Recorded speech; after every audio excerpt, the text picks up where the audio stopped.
Hello cả nhà, hôm nay nhóm mình á, là đến đây nấu 1.400 phần ở trại Tâm Thần ở dưới Bình Dương. Đó, quá trời nồi luôn.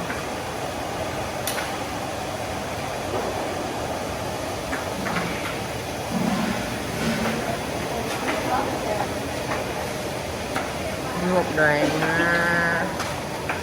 xúm lại ngồi làm.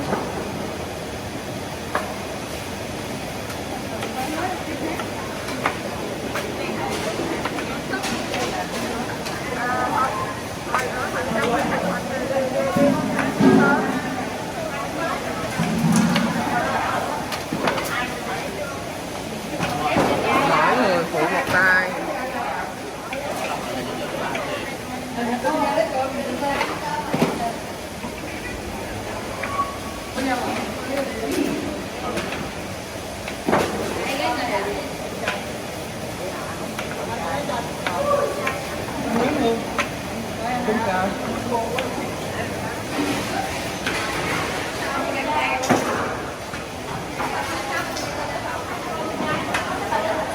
Cái này lá dứa đó, nó hồi nước chè.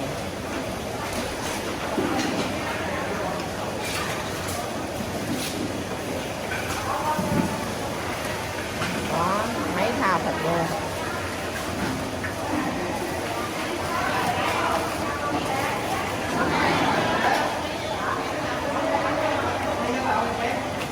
Mỗi người một việc để nấu 1.400 phần.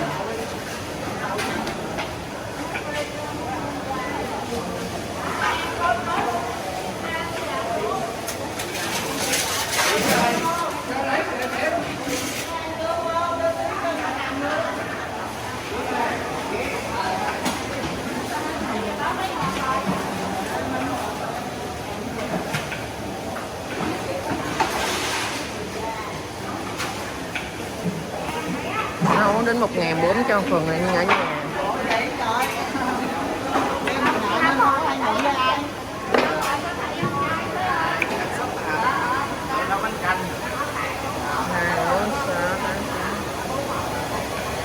Có 20 nồi. Chị có món canh không ạ?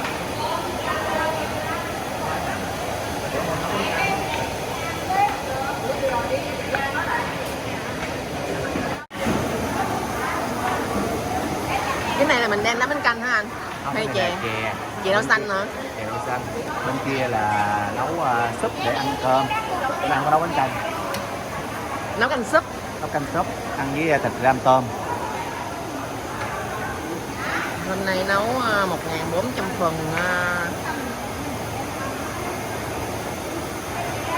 thịt ram với lại tôm với lại canh súp với lại chè đậu xanh phở tai.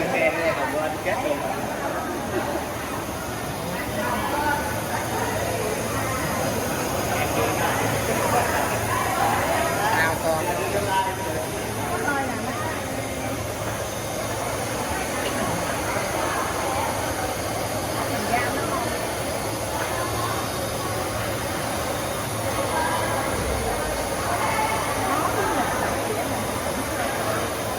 Năm nồi chè lận hả anh?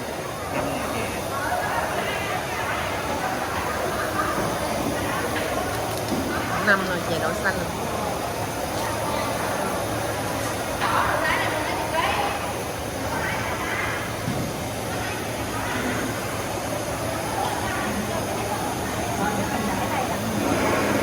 Quá trời tôm luôn.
sao cơm hấp dẫn ghê, quá trời luôn.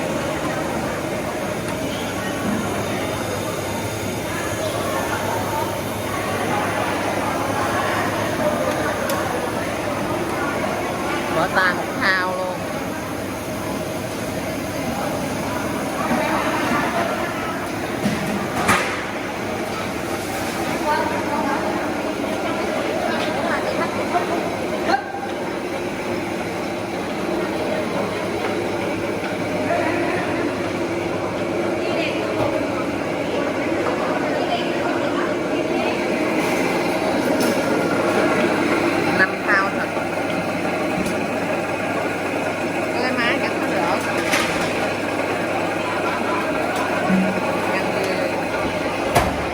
La game cắt bây giờ chưa xong.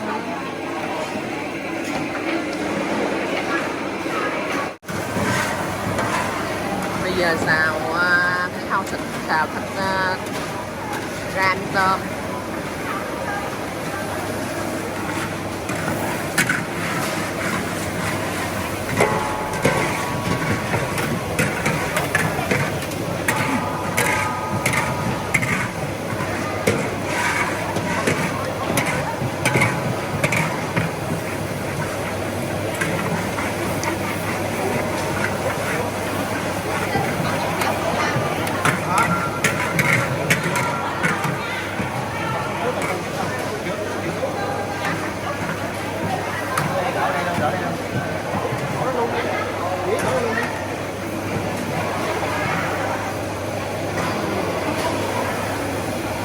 Bao nhiêu ký thịt?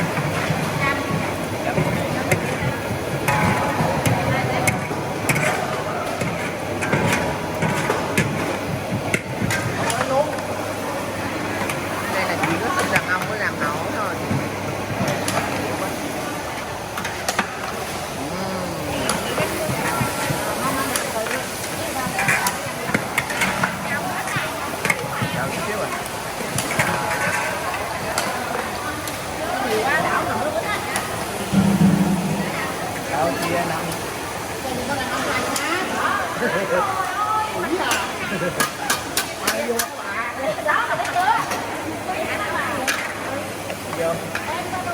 Kiếm cái xà khác thôi. Xà nướng thì nó chảy luôn á. Nó biết gì. Nè, qua đây thì cái này nó xăng rồi nè. Cái này xăng rồi qua đây.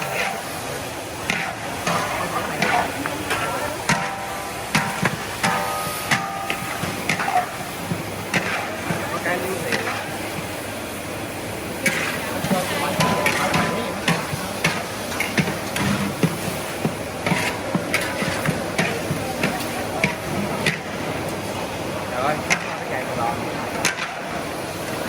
Máy nó cắt kìa.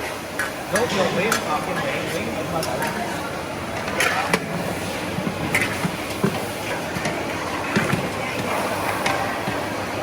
Tại vì con thả miếng thịt gì đâu.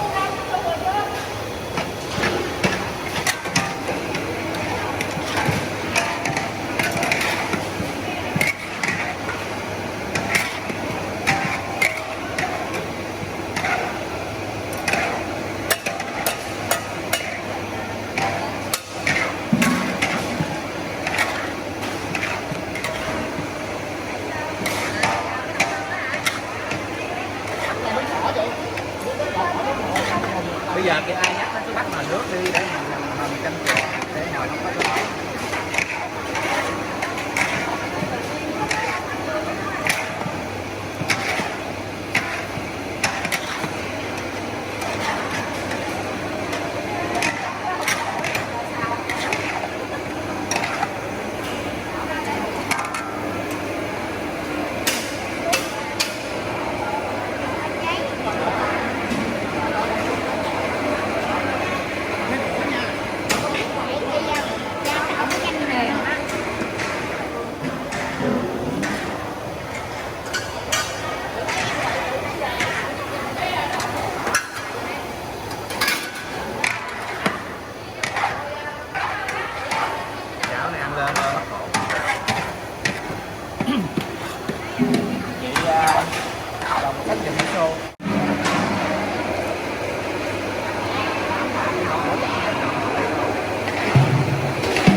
Trong nước bật cái nấm vô cái đã. Nấu nóng rồi trong nước.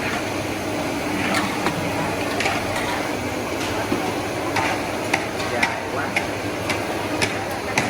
Em qua đây nè, đứng nè, mấy cái đồ chè đâu xanh.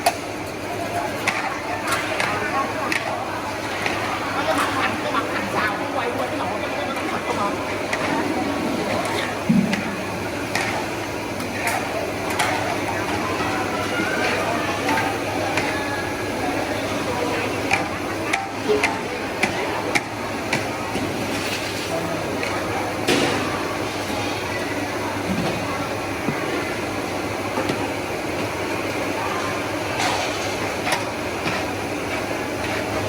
Cầm miếng hành lá không? Cầm miếng hành lá bỏ vô ha.